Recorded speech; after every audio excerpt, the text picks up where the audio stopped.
Hey everyone, it's Hanno from Kraken Gate. So, as the start of the video, it showed a warning for low battery on the remote. Particularly with the keyless entry remotes on the i30Ns, the batteries tend to, I guess, expire after a few years. Replacing the batteries in these is pretty easy. So I'll walk you through a little walkthrough of how to do it without damaging the actual key fob itself. So the battery type that you will need is a 2032 one. So there we go, where it focuses. So just a little button battery, so 2032. Obviously cars come with two key fobs, so two batteries would do both of them. So I'll show you how to disassemble it and replace the battery and yeah, go from there. Alright, so to disassemble the key fob, you obviously need your key fob, your battery that you're going to swap it out with, and then a hard plastic, I guess like a guitar pick, or you can get a mobile phone separation kit, depending on what you want to spend.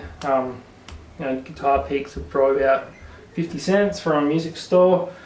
It's important, you want to get something that's plastic, so when you're trying to work it against the key fob material, they don't damage the key fob material. And then something a little bit stronger, like a butter knife or something, where you can, once you've split open the casing a bit, you can just apply a little bit more leverage against the key fob, and then they'll allow it to open up properly without damaging the actual key fob. So obviously the first thing you want to do with a key fob is, if it's on a keychain, like this for example, where I've already replaced battery in this one, is obviously separated from the rest of the keychain. And then what you want to do is, on the back of the key fob is a little release switch. So activate that and pull the base of the key out, and you've got the emergency key there. So you just put that to the side, and then we're going to focus on the rest of the key fob. So with the guitar pick, or the mobile phone separator, you want to try and slide it along the little groove that's on the edge of the key fob. And eventually it will find a spot where it starts to open it up. So you hear the guitar pick slid into there. So you got a little bit of a recess in there now, where if your plastic utensil is strong enough, it should be able to pull the key fob actually apart. If not, then you substitute that in with your butter knife device. And you just get it in there just enough so that you can apply a little bit of pressure on it, just to try and separate the housing. So there we go. So now it's started. So there we go. Now we've got the key fobs slightly popped open, and then what you're going to do is just slowly pull the key fob apart, and then it comes apart in two pieces. So then you've got the circuit board and the buttons on one side, and then on the base there's a clip, and then you've got your 2032 button battery located in there. So then what your next step we want to do is, if you've got fingernails, you can pry it out, or if you've got another tool like a butter knife or something, just get it in underneath and just gently coax it up, and then it'll pop off. So on the inside of the key fob there's a little positive sign, like embossed in the plastic.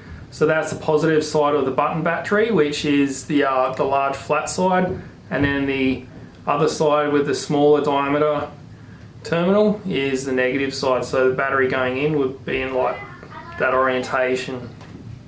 So now we've got the key fob pretty much ready to put in the new battery. So take the button battery out of the packaging. And then when we go to place it in, as mentioned before, just be aware of the polarity of the button.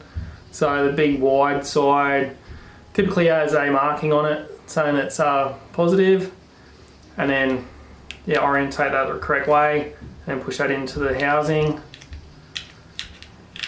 So these have like a little spring on them, so just push down into the spring, and then it sits into the recess fine, and then that battery is in the correct position.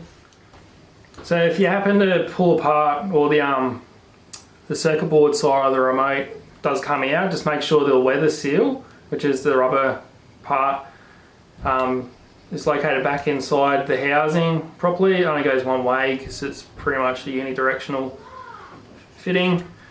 And then you get your other side of the key fob and you place it on pretty much in line with each other, and then it's just a matter of pushing it back together, and then your key fob is reassembled again. So then you just want to check that the battery is operational by just pushing the buttons, and then you should see the LED light illuminate.